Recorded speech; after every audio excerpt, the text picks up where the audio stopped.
Merci à vous tous qui est consacrée de suivre votre émission que vous aimez bien. Tofongolama Solo, c'est une émission qui est présentée par votre humble serviteur Vini Mbouya, l'inspiré dédié. Là, je vois déjà directement derrière la caméra, pourquoi pas Daryl Misapi. En tout cas, l'Imisanga, parce qu'il a déjà Yakoye partout dans le monde entier. Pourquoi pas toi, Neville Poutou, Elsie Blume. Je ne peux pas oublier de saluer le patron de cette chaîne, Julien Botalatala. Voilà, on a déjà directement la grande dame, mère boss, mère Milambé la Dinganga. Pourquoi pas toi, Mimawetu, la grande dame, n'a pas Bambo Tebelop, Bisikizio, Tantine Botalatala. Ça, c'est votre humble Vini Mbouya. Aujourd'hui, nous sommes toujours dans la commune de Lingwala. Tout ça précisément dans rond-point Willery. Tozo Betamasolo, parce que Marambango est commis vraiment et grave trop. Si j'ai n'abisu à l'élo, auto développer na binono surtout batozo talabiso ezali vérité na love. Alors vérité na love pourquoi? Parce que tout le monde qui est marambango et baby maman le côté comme trop.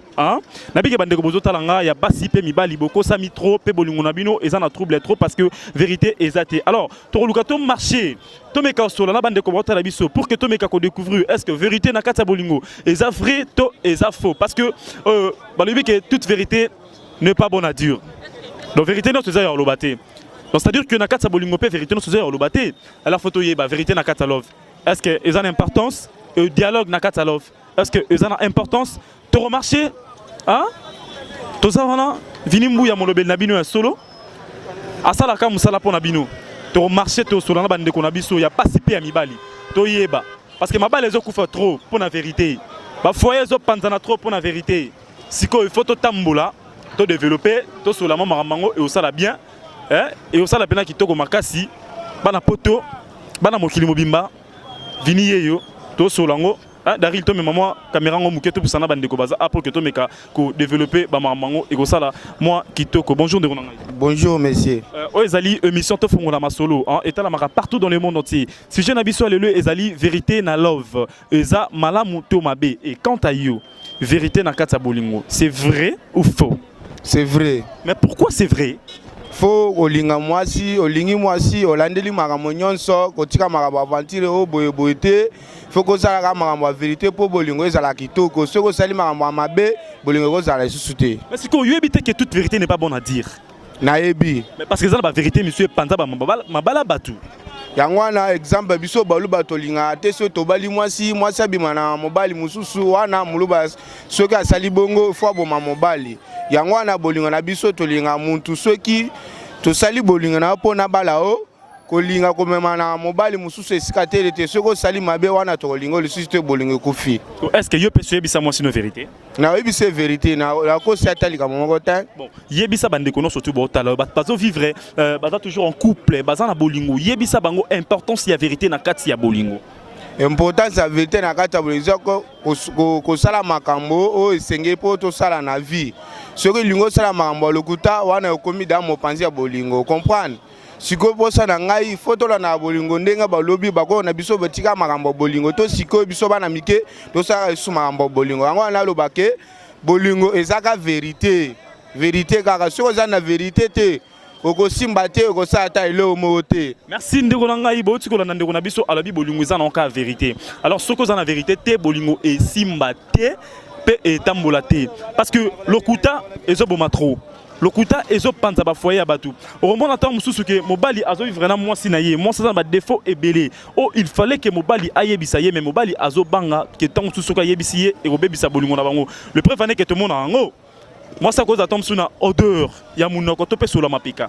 Mobali oza censé oza capable. Ya yebisa moi sinayo. Alors yo mona ka ke fena moi si moi ça peso bis ozo balolo nyumpanzi ozo sa ba mambo belé c'est pas ça l'amour. Bolingo eza vérité. Daryl tokotambola mwa muke faut tokatisa parce que to meko beta masona bande ko na biso to yeba lelo soki bolingo et ça a importance. Ce qui vérité ça a importance na kata bolingo. Hein? Totambola. Merci Daryl pour notre service. Quand on a notre cher internaute, nous avons un rond-point Willery et pas au pitoko panza mitu na biso na bandeko bota la biso. Bon moni siko toza awa nande ko na biso ya moi si avec le toroye ba est-ce que c'est vrai que vérité na kata bolingo et ça na importance to ndenge nini. Maman nanga pusana boye. Bonjour. Bonjour. Et comme bonani? Sarah. Sarah batbota la yo ebele. Titre na biso ya lelo ezali vérité na love. Tolingi to yeba. Est-ce que Sarah na katsa bolingo vérité eza malamu to mabe? Bon, eza tout à fait faisait malamu kaka. Vérité eza bien parce que nous avons à ça mokili alingape ka vérité. To bana nzambe fo vérité zala na makamnyoso. Mais c'est que Sarah, surtout landi ba marambango toute vérité n'est pas bonne à dire. Parce que vérité peut penser à marambo belé mais tant yo siko zolo ba que vérité za bien na kata bolingo. C'est dit à quoi? Oui, la vérité libère. La vérité libère. Et ça qui est confiance pèse à la toujours. Mais est-ce que batnyo surtout ba otala yo bato baboya ko lo ba vérité na bolingo. Conseil ni yo kopé ça na bande kononyo surtout ba olando siko. Bon, conseil na opé ça bango. Rien que la vérité. La vérité libère. Yo sur le bela papa vérité. Na balana nte mais la vérité sona. Ndeko ozakane c'est vérité. Lelo ozane na loba vérité. Donc siko Sarah zaye moko. Ah, c'est l'important c'était na loba na télévision. Merci pour Nande qu'on a vu Sarah Alobi vérité vraiment dans kata bolingo et ça malamu mingi. Et alors conseil gratuit pour n'empêcher sana bande qu'on a surtout bota la bisona www.talalelonews10.com boye baka koloba vérité hein et ça te que bota quelque part aux mobile na yo aux bombelaye vérité et ça te que au salakate aux ana mosi na yo aux bombelaye vérité toye baka koloba vérité malgré que toute vérité n'est pas bonne à dire mais la vérité libère aussi. Daryl tu continues toujours au tambola parce que il faut toye bah vraiment. Merci fidèles téléspectateurs Kandene Sebino que Vinimbuya za moi Moussa na bino hein. Moi je marche trop. Babi lelo photo yeba. Est-ce que vérité na love? Eza bientôt eza mabe. Je suis là devant une demoiselle. C'est avec elle aussi on va parler. C'est avec aussi on va découvrir sur la vérité na bolingo. Eza vraiment malamu to mabe. Yaya. Bonsoir. Ben, je peux dire que vérité na bolingo eza malamu. Ça existe aussi parce qu'il y a des relations oyo. Vérité zalaka nango hein batumsu bakosa na bonté na bolingo neti babiso boye personnellement tokosa te na bolingo mais il y a d'autres personnes bakosa et ça existe. Et denga nelo moko si ça existe net babino bolo ba vérité na bolingo olobango pour gagner nini? Pour gagner nini? Mais bon je sais pas trop hein. Je sais pas trop pour gagner nini mais c'est quelque chose de normal non? Il faut dire toujours la vérité. Si tu aimes quelqu'un, c'est pour gagner sa confiance. Mais toi-même, tel que tu es là, tu sais bien que toute vérité n'est pas bonne à dire. Ouais, toute vérité n'est pas bonne à dire, mais il faut savoir comment le dire. Moi, je peux dire que toute vérité est bonne à dire, mais il faut savoir comment le dire. Toute vérité est bonne à dire, il faut savoir comment le dire. C'est pas un problème. Et alors, pour la bande de surtout, la vérité, tu as un conseil, nous copier ça. Bah, conseil, on peut savoir la vérité parce que éco lié et ça beaucoup plus la relation lié pour sur le côté ça makasi ba séparation pesa mak erozala mingi. Pesa 2-3 personnes botalo siko nandako mbote. Bah, je salue la famille Ndaye, la famille Machimba, mes amis aussi, c'est tout. Merci hein. Tabi Keboza vraiment il y a le biponaïe toute vérité c'est bon à dire mais il y a bakande dans le belong en tout cas. Merci Daryl to continue au tambola et au sakito komakasi.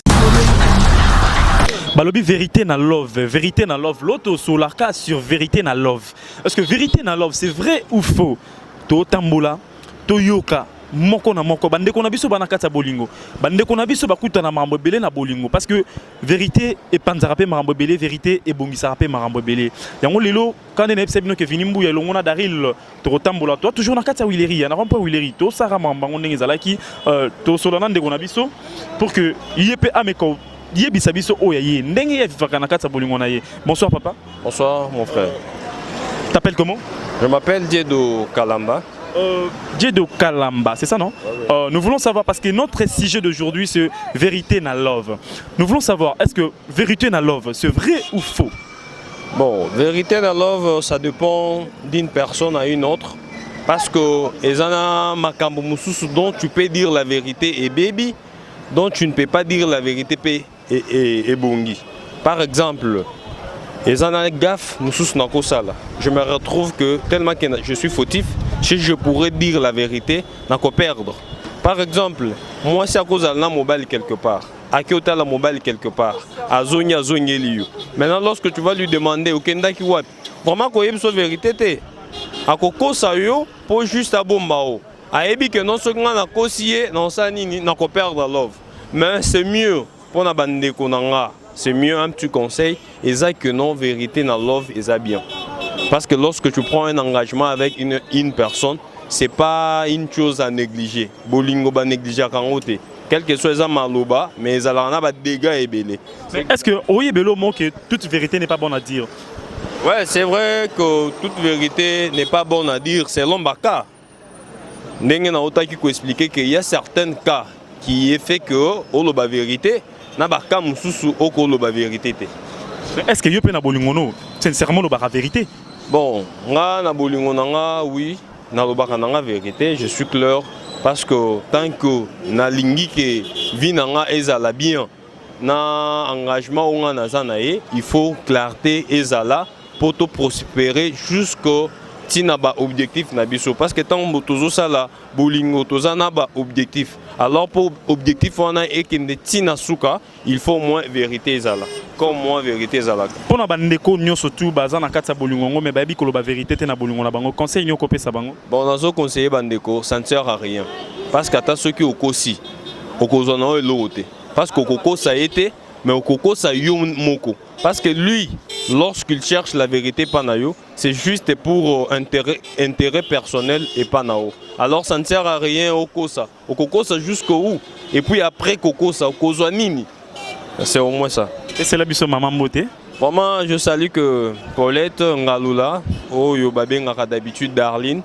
C'est non loin d'ici, vraiment je l'aime tôt. Ataye moro ebi que non Dieu devant moi alingaranga. Ba le belako vérité hein Colette Ngalula ande ba benga Darline yanga pe kuna dans ma caméra Daril. En tout cas merci Nderonanga. Daril to continue toujours comme ça musala parce que to panzaka ramutu. Photo yeba vérité na love c'est vrai ou faux. Donc il go sala kitoko makasi. Car on est www.talalelo-news10.com talalelo-news10.com et sa chaîne moko ozo pesa mab information solo ezo pandi sabatumitu le loto bakaka vérité na love c'est vrai ou faux parce que ezo bota ba makame belé ezo bota ba problème belé kaka vérité wana misuso bakute na ezo bongisa bango misuso bebisa ba marambango tozaka awa nakata rond-point Willery. Nande konanga ya artiste to me consoli s'appelle sous artiste muke parce que bango pe artiste baza batu bango pe artiste baza na kata bolingo to yeba est-ce que pona bango pe vérité eza malamu to eza mabe nde konanga nde niko ouais ça va si je n'habite le ezali vérité na love to linga to yeba vérité na love eza mabe to eza malamu bon en fait vérité na love pour moi je trouve ça normal. Mais tant qu'on trouve un normal, c'est dire quoi? Pourquoi que vous trouvez un normal? Parce que toute vérité n'est pas bonne à dire. Bien sûr, toute vérité n'est pas bonne à dire, mais pour moi, je trouve un bon commun parce que nous devons partager na bolingo. Comment vous conseillez? Parce que tant que vous lingi mutu, yo na beaucoup mika mutu moko. Ce que conseille, c'est que yo mo pozo miko ça pour moi. Donc tant que na lingi yo na conseiller, na yebiso vérité. Ponga na lingate mutu nga na vivre na kosanga. Posoki azokosanga nga na se plate pourquoi ngai pèse qu'on a kosaé. Si on a baka oyaka ke omona mwasi na mbali baza ensemble. Maintenant monsieur moi salumba sur la mapika. Mais mobile ne akoko yebise yango te. Alors pour na you, mobile amona ka ke so yebise vérité on ko panda tam bolingo na bango. Alors pour na you, il faut basala ka nini. Mais ils ont facile. Tant on vivre na moi sino, aza moi sina yo. Yo mtoro bongisa ye. Mutu musuita yo bongiselo moi sina. C'est ou carrément olingi était tikai. Yebise vérité que maman boye pe salé l'effort que notre azala bien. Ils ont maladie ba traiterango. Mais bino artiste ba lokuta, yo tant qu'artiste, est-ce que yo ba pena vérité pas maman ta la biso na parler wana? Bon, en fait, place à ça, mon ami, yebi. Donc, na ko ça té. Pe maman na lo ba soka lanyango. On comprend. Soka lanyango à comprendre vérité. Yebi ça non. Pour moi, vraiment, je n'entends pas la vérité. Pour biso artiste, c'est surtout une question na beta ngontangi. Mais la réponse non. Et si ga o ya zali, ayebi. Merci. Yebi ça c'est qu'on a bateau union surtout. Bazang ça ka vérité na bolingo na bango. So ko me kopé ça bango conseil pour que ba se faire changer au ça la bien makasi. Conseil union kopé ça na bango. Ah bon, conseil ezala encore ezaka zalaka na vérité devant moto bozo vivre na ye. Ezaka pas bisote mibali, ezata pas ba basi. Vous comprenez? Bande ko na pas basi bazala na vérité et pas ya mibali na bango. Biso pe mibali to za na vérité et pas ya basi na biso. Là boromo na boro marché normal. Pour moi. Merci Neronanga Daril, tu continues. Voilà ce que tu reçois. Tu peux sentir soumiqué parce que tu as un artiste. Tu as le rappel l'histoire d'artiste pour ça là, moi qui te comme Makasi. En tout cas, tu t'as molanan. Mabe na yo bombara yanga no bimisaka mais si ko mabe no pe na mona kate babi to débattre kaka sur sujet na biso ya lelo vérité na love toujours na kati ya Willery avec Daril Misapi bomo na mpanzi na ngamo na mwasa vandi azaki to ko makasi olobela kute et c'est avec elle aussi nde toyeba est-ce que vérité na kati ya bolingo c'est vrai ou faux. Maman bonsoir. Bonsoir. Batu bota la yo belé partout dans le monde entier. Sujet na biso ya lelo ezali vérité na love. Est-ce que pour la vérité na katia bolingo eza malamu to mabe? Na love eza malamu mais ça peut mabe. Parce que toute vérité n'est pas bonne à dire. Pour vérité msusu elle ko bomelo libala. Elle ko cause un problème et belé oh yo mo pe o ko e baté. Donc toute vérité n'est pas bonne à dire. Est-ce que yo mo nozano lo ba vérité? Na loba mais la vérité ni na ko loba. Si ko pona ba o wana ba ko sarmi bali to basé na bango conseil ni ko pesa bango. Pona bango. Baloba vérité o ba mona ke ba ko loba baloba. Mais o ba mona ke ko loba te atiki. 2 personnes, 3 personnes bolam do si ko pesa bango ba salutation. Oh nyo sa ebinga kaka na pese mbote. Merci Ognon Suebeka ba pese mbote mais yeko la pour la vérité yo muto yebi o ça bien makasi Daril surtout comme qu'on continue chemin na biso et ça là kitoko makasi. Merci. Merci fidèles téléspectateurs, merci à vous tous au Bozalaki devant vos postes télévisés pour la Rolanda émission na biso to fongola masolo bomoni lelo tozalaki na kati ya commune ya lingwala epai o wapi to solo vraiment na bandeko na biso mutu na mutu apesi envie na ye pour na makambo o etali vérité na kati ya bolingo etikanga pe Vinimbuya na yebisa bino que vérité na bolingo c'est important pour na ngai hein ko eba ko la vérité et dara vraiment na ba makambo ebele parce que vérité e fongola ba porte balobi vérité atebe biso bilamba faut qu'on dimarango eza soni makasi yozo vivre na kati ya bolingo na mwasi na yo ozo bombele ba vérité eza soni ce que monique mwasi azana munoko solo to mwasi azana solo mapeka to mwasi à se faire soigner quand nzoto na ye bien te mais papa tu n'as qu'à lui dire yebisa ye vérité pour aider arbo ya yote arlobelo mabete mais ko aider nde maman yo monique papa aza salité papa nzoto neza bien te papa azana vérité te papa, le kuta. Mais maman, tu n'as qu'à lui dire. Yebi ça y est. Ils ont quoi apporter un de plus. Ils ont ça là que yo gagner confiance c'est pas papa. Ils ont ça là que papa gagner confiance c'est pas na yo. Ils ont qui to markas. N'est-ce pas biso oh vraiment. Ce qui vérité te même ma plein. Tout ça là effort bande konanga. Si je na biso oh tu continuer en li susu pour que tu décortiquer en malam et que ça là qui to dialogue na kata bolingo il faut ezalaka.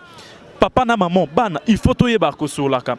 Parce que c'est ça qui fait la force de la famille. Yangonde mutu idaka famille. Yangonde mutu zo fungola ba marambo belé. En tout cas, merci na bino surtout ba ebozala qui devant vos postes télévisés pour na Rolanda émission Oyo te fungola masolo. Na bi ke boza partout dans le monde entier.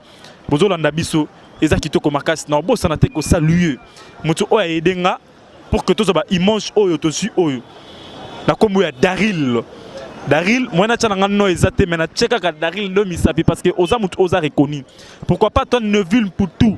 Elle sublime le menteur le plus célèbre. Là je peux pas oublier de saluer mon patron hein, le boss de cette chaîne Julien Botalatala ainsi que la mère, la grande mère